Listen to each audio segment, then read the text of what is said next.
Wedding রিচুয়ালসের পর rituals চলতেই থাকে। পোর্ট্রেট তুলতে গেলেই ক্লায়েন্ট বলে দাদা হলো গো মা ডাকছে, সালা শাটার স্পিড অ্যাপারচার আর আইএসও সেট করতে গেলে সালা জীবন বেরিয়ে যাচ্ছে। তারপর যদি আবার এডি লাইট থাকে তাহলে তো কোনো কথাই নেই, গোদের ওপরে বিস্ফোরা। স্টাইল, হেয়ার স্টাইল নয়, পিকচার স্টাইল, সিনেমাটোগ্রাফির জন্য নয়, ফটোগ্রাফির জন্য। তোমাদের মনে একটা কোশ্চেন হয় না যে আইএসও, শাটার স্পিড, অ্যাপারচার তো নয় সেট করলাম, কিন্তু পিকচার স্টাইল কি রাখবো? মার গাড়িয়েছে।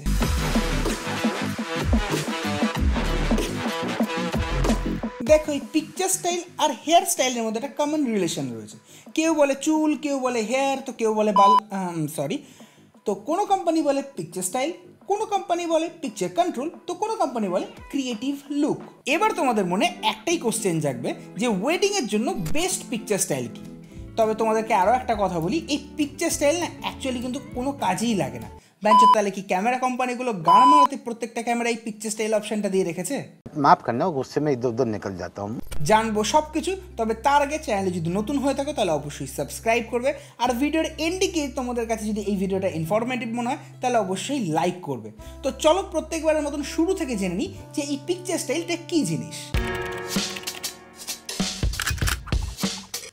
দেখো এই পিকচার স্টাইলের মধ্যে সবচেয়ে ভাইটাল হলো তিনটে জিনিস। আরও অনেক জিনিস থাকলেও ওই কিছুটা পায়ের শেষ আঙ্গুলটার মতন থাকলেও কিন্তু অতটা কাজে লাগে না।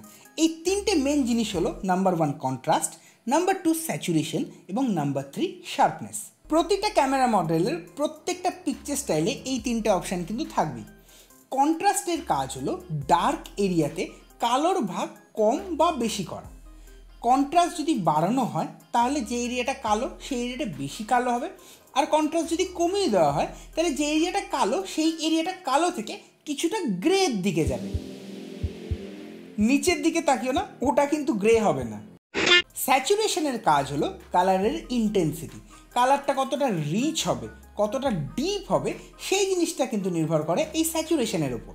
আর শার্পনেস কী জিনিস সেটা তো তোমরা জানোই, কোনো ছবিতে কতটা ডিটেইল থাকবে সেই জিনিসটা নির্ভর করে এই শার্পনেস অপশনের ওপর। এবার ধরো তুমি কোনো একটা পোর্ট্রেট ছবি তুলছো, সেক্ষেত্রে তোমরা যদি ক্যামেরাতে কন্ট্রাস্ট একটু কমিয়ে দাও, সঙ্গে শার্পনেসটাও যদি একটু কমিয়ে দাও, তাহলে ইন ক্যামেরাতেই কিন্তু পোর্ট্রেটটা দেখতে একটা সফট লুক লাগবে।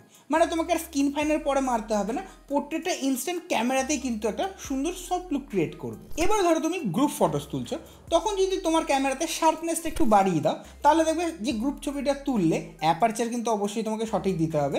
তাহলে দেখবে অ্যাপারচার সঠিক দিলে এবং শার্পনেসটাও কিছুটা বাড়িয়ে দিলে তাহলে দেখবে প্রত্যেকটা ছবি একদম সুন্দর ডিটেলে রয়েছে। মানে গ্রুপ ছবি তুলবার সময় তোমরা যদি শার্পনেস একটু বাড়িয়ে দাও তাহলে কিন্তু ছবিটা দেখতে বেশ সুন্দর লাগবে এবং প্রত্যেকটা লোকের মুখে কিন্তু অসাধারণ শার্পনেস বা ডিটেল থাকবে। এবার ধরো তুমি এমন জায়গায় শ্যুট করছো যেখানে প্রচুর কালারস রয়েছে, বিভিন্ন ধরনের কালার রয়েছে, কিন্তু তুমি চাইছো একটা ফ্ল্যাট লুকের ছবি তুলবে।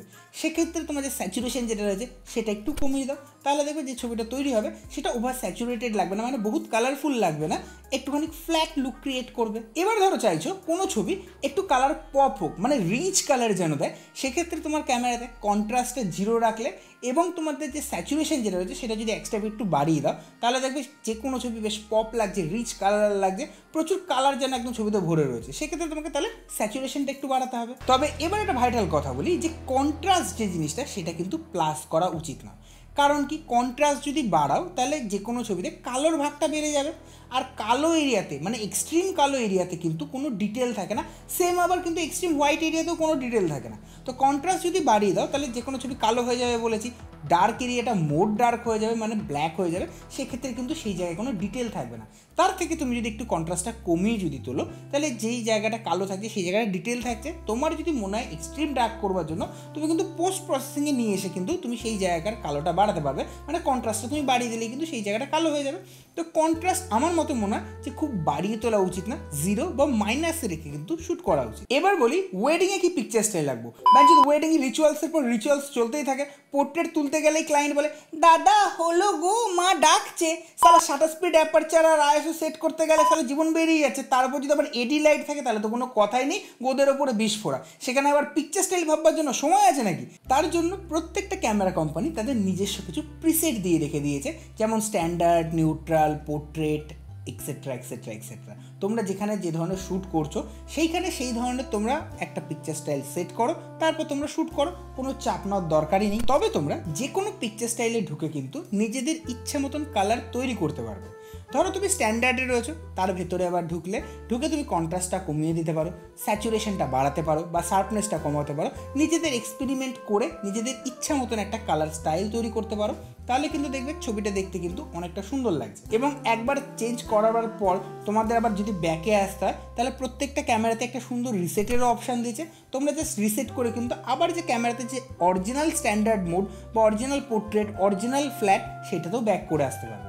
তবে হ্যাঁ, আমি যখন শ্যুট করি তখন আমি কি করি, কন্ট্রাস্ট যেটা রয়েছে সেটাকে 2 স্টেপ একটু কমিয়ে দিই, তাহলে কিন্তু ছবিটা দেখতে অসাধারণ লাগে।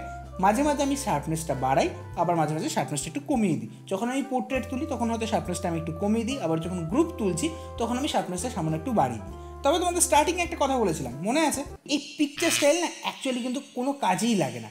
কারণ তুমি যদি রতে শ্যুট করো তাহলে এই পিকচার স্টাইল নিয়ে চাপ নেওয়ার কোনো দরকারই নেই ভাই। তুমি যদি ব্ল্যাক অ্যান্ড হোয়াইট বা মোনোক্রোমে যদি শ্যুট করে নিয়ে আসো, রতে যদি সেটা শ্যুট থাকে, তাহলে তুমি পোস্ট প্রসেসিংয়ে নিয়ে এসে সেটাকে অনায়াসে কালার দিতে পারবে, কোনো চাপ নেওয়ার দরকারই নেই। কিন্তু হ্যাঁ, তুমি যদি অনলি জেপ্যাগে শ্যুট করো তাহলে কিন্তু সেক্ষেত্রে সেটা পসিবল একদমই নয়। তোমাদের যদি জেপ্যাগে শ্যুট করো তাহলে তোমাদের পিকচার স্টাইলের উপর চাপ দিতেই হবে এবং তোমাকে নিজস্ব ইচ্ছা মতন কালার তৈরি করতে হতে পারে। এবং তাছাড়া কিন্তু তুমি যদি ব্ল্যাক অ্যান্ড হোয়াইটে যদি শ্যুট করে নিয়ে আসো, সেটাকেও কিন্তু আর কালার করতে পারবে না। কিন্তু রতে যদি শ্যুট করা থাকে তাহলে যে কোনো পিকচার স্টাইল থাকবে, নিউট্রাল থাক, ফ্ল্যাট থাক, স্ট্যান্ডার্ড থাক, তুমি পোস্ট প্রসেসিংয়ের সাহায্যে কিন্তু পিকচার স্টাইলটা চেঞ্জ করে দিতে পারবে। বা ব্ল্যাক অ্যান্ড হোয়াইটেও যদি শ্যুট করে নিয়ে আসো তাহলে সেটাকে তুমি কালার করে ফেলতে পারবে একদম ইজিলি ক্যামেরা র ফিল্টারের সাহায্যে। এবার তাহলে তোমরা বলতে পারো যে দাদা, আমরা তো রতে শ্যুট করছি, তাহলে কি আমাদের এই পিকচার স্টাইল নিয়ে ভাববার দরকার রয়েছে? অবশ্যই আছে, কারণ সব ছবি কিন্তু রতে আমাদের এডিট করার দরকার হয় না। বিশেষ করে গ্রুপ পিকচার্স তো রতে এডিট করার দরকারই হয় না যদি ঠিকঠাক কালার এবং এক্সপোজার দিয়ে ছবি তুলে নিয়ে আসো। আরও একটা কারণ রয়েছে, সাপোজ যদি তোমাকে ক্লায়েন্ট বলে যে নন এডিটেড ফাইল দিতে, তাহলে কি তুমি প্রত্যেকটা ফাইল ধরে ধরে এডিট করে নেবে তারপর ক্লায়েন্টকে পাঠাবে? তাহলে তো তোমার পুরো গান মারা গেল। তো আশা করছি তোমাদের এই পিকচার স্টাইল নিয়ে আর কোনো অসুবিধা নেই। তবুও যদি কোনো কোয়ারিজ থাকে তাহলে অবশ্যই কমেন্ট করে জানাবে। যদি ভিডিওটা একটু ইনফরমেটিভ লেগে থাকে তাহলে অবশ্যই লাইক করবে, আর এই ভিডিওটা তোমাদের ওই বন্ধুদের কাছে অবশ্যই শেয়ার করবে যাদের কাছে পিকচার স্টাইলটা একটা ভয়ানক কঠিন জিনিস মনে হয়। চ্যানেলে যদি নতুন হও তাহলে অবশ্যই সাবস্ক্রাইব করবে। Thanks for watching.